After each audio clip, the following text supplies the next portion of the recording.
Appetite stimulant, அதாவது பசியை தூண்டுறதுக்கு மருந்து கொடுங்க அப்படின்னு பல பெற்றோர்கள் என்கிட்ட அன்றாட ஓபியில் கேட்பாங்க. முதல்ல குழந்தைங்களுக்கு பசி வராமல் இருக்குமா அப்படின்னு கேட்டிங்கன்னா, ஒரு சில கண்டிஷனில் தான் அந்த மாதிரி இருக்கும். சில குழந்தைங்களுக்கு இரத்த சோகை அனீமியா இருந்ததுன்னா அந்த குழந்தைக்கு சரியாக பசி எடுக்காமல் இருக்கலாம்.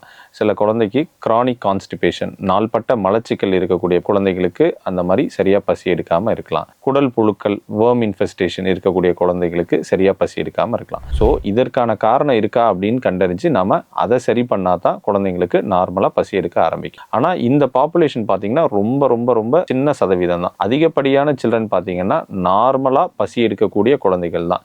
ஆனால் இந்த குழந்தைகள் என்ன பண்ணிடுவாங்க, சாப்பாடை சரியாக சாப்பிடாம பல நேரங்களில் அவங்க ஜங்க் ஃபுட்டோ இல்லை காஃபி, டீ, பிஸ்கெட், ஸ்நாக்ஸ்ன்னு அவங்க அதையே அதிகமாக சாப்பிட்றதுனால சாப்பிட்ற டைமில் அவங்களுக்கு சரியாக பசிக்கிறது இல்லை. அவங்க அதனாலே சரியாக சாப்பிட்றதில்ல.